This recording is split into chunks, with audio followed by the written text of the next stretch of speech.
یہ مسلمان جہاں بھی محلے آباد کریں، یہ پہلی چیز ہے کہ اس کو اپنی مسجد بنانی چاہیے. مسجد عبادت کے علاوہ بھی ہمارے دلوں کو جوڑنے کا ایک ذریعہ ہے اور ہمارے آپس میں محبت کا ایک ذریعہ ہے. وہاں ملیں گے، بیٹھیں گے، لوگ آئیں گے. تو اس طریقے سے مسجد ایک مست چیز ہے. تو اللہ کے رسول صلی اللہ علیہ وسلم نے پہلا کام مسجد کا کیا، مسجد مرکز بنایا اور وہاں پر لوگوں کو جوڑنا شروع کیا. دوسرا کام یہ کیا کہ جب یہاں سے مہاجر پہنچے، تھوڑی تعداد ہے، بڑی تعداد نہیں ہے، تو اللہ کے رسول صلی اللہ علیہ وسلم نے ان کی اکنامک کو سنبھالنے کے لیے مہاجرین کی.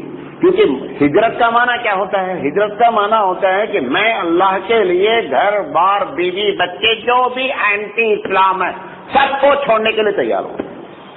جو صحابہ یہاں سے گئے وہ کچھ بھی نہیں بیچارے، خالی ہاتھ تھے. وہاں پر اللہ کے رسول صلی اللہ علیہ وسلم نے اوس اور خزرج سے بات کی کہ یہ تمہارے جو بھائی آئے ہوئے ہیں ان کی آپ مدد کیجیے. قرآن مجید کہتے ہیں کہ جس طریقے سے ہم نے اس دوستی اور بھائی چارگی بنائی، تم سب لوگ مل کر کے ایڑی چوٹی کا زور لگا دیتے تو ایسی بھائی چارگی کبھی نہیں قائم کر سکتے. جو بھائی چارگی اللہ کے رسول نے اوس خزرج پلس مہاجرین کو ملا کر کے آپ نے بھائی بھائی کا رشتہ جوڑا. لفظ بھائی بھائی کہنا آسان ہے، لیکن جو سسٹم سے بھائی چارگی جوڑی گئی، آدم سے لے کر کے آج تک ایسی بھائی چارگی کبھی ہوئی نہیں.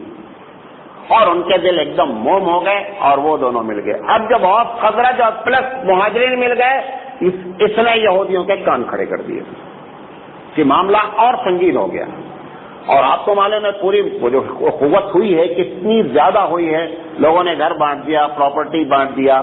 بعض صحابی نے تو یہاں تک کہا کہ ہماری جو بیویاں ہیں 4، جس کو تم دل چاہے 2 کو ہم طلاق دے دیتے ہیں، یا 2 ہیں تو 1 کو طلاق. حالانکہ واقعہ ایسا ایک ہی پیش آیا.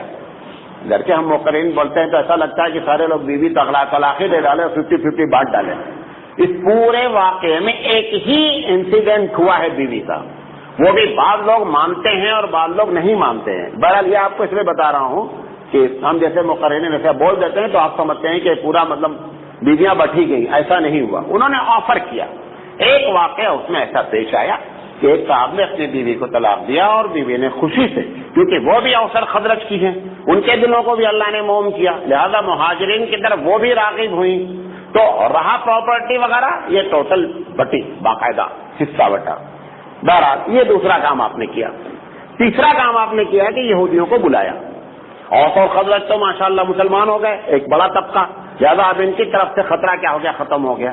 اور اوس اور خزرج کی جو آپس کی لڑائی تھی ایمان لانے کی وجہ سے، ایمان کی دولت سے وہ ختم ہو گئی. جو یہود، بات میری سمجھ رہے ہیں، جو یہودی ان کو لڑا کر کے اپنا الو سیدھا کر رہے تھے، وہ ایمان کی دولت نے ان کے الو کو ختم کر دیا. وہاں پہ بات ختم ہو گئی. تو اب اللہ کے رسول صلی اللہ علیہ وسلم کے ساتھ سب سے بڑی سپورٹ یہ ہوا کہ اوس خزرج کی لڑائی ختم ہو گئی، ان کے اندر بھائی چارگی پیدا ہو گئی. اب معاملہ تھا ان 3 قبیلوں کا، بنو نذیر، بنو قریظہ اور وہ بنو قینقاع.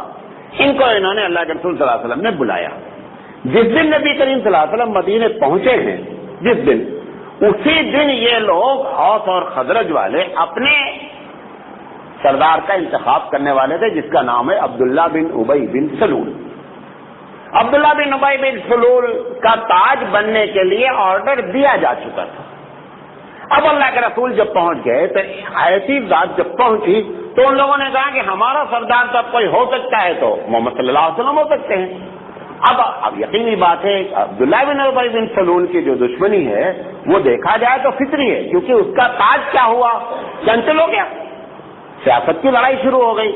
اب اس نے جب اپنے تاج کو کینسل ہوتے ہوئے دیکھا تو پہلے تو اس نے چاہا کسی طرح معاملے کو ختم کر کے تاج پوشی ہو جائے، لیکن اس پر اوس اور خزرج کے جو لیڈر لوگ تھے وہ ماننے کے لیے تیار نہیں ہوئے.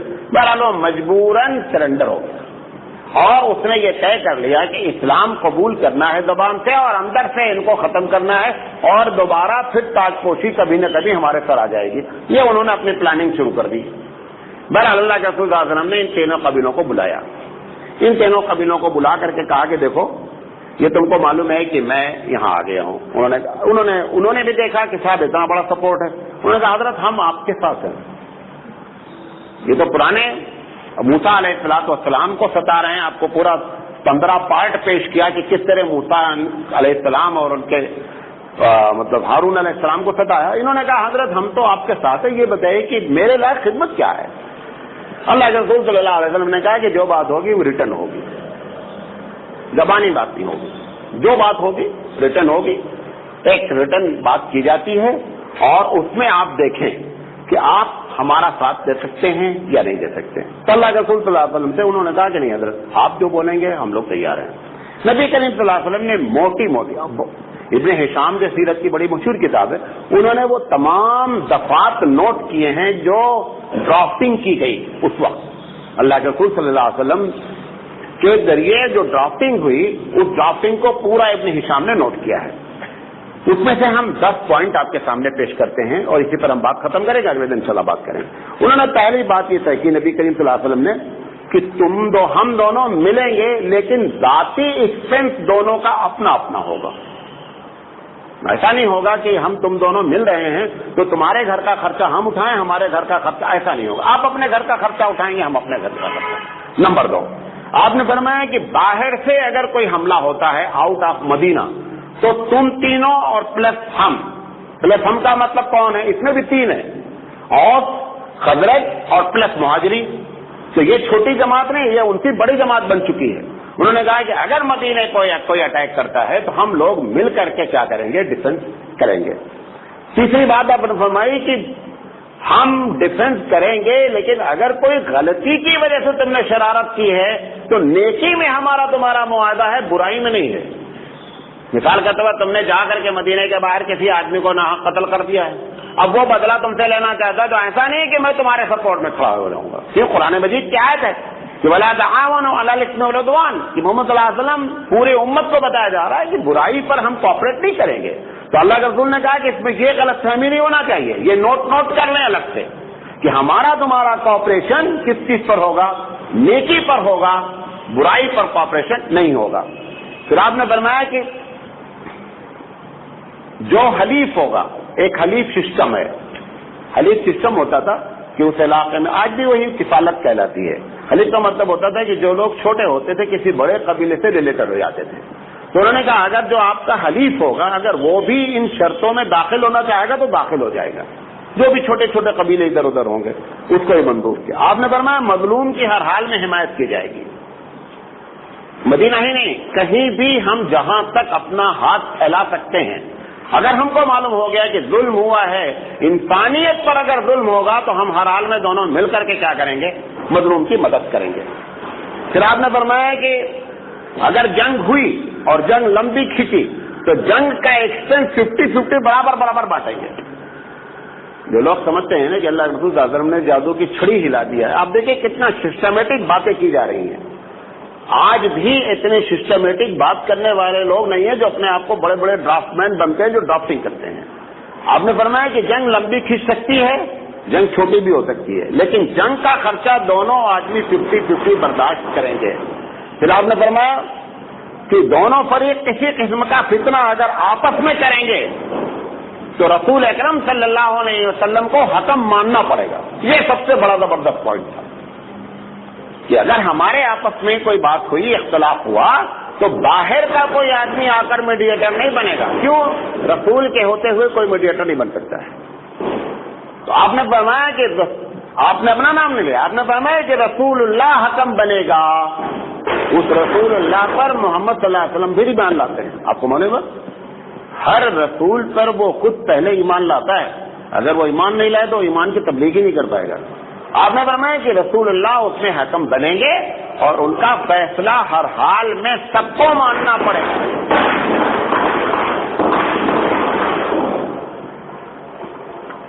آخری بات آپ نے فرمائی کہ فریقین اور ان کے حامیوں کو پناہ نہیں دی جائے گی. کون؟ قریش.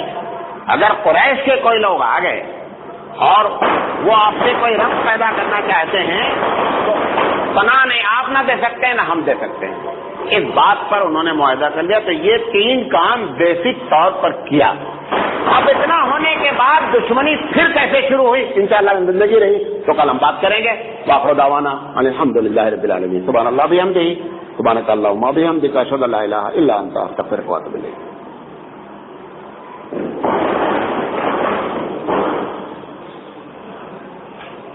یہ ریکارڈ نہیں ہوا بھائی, بیٹری لو.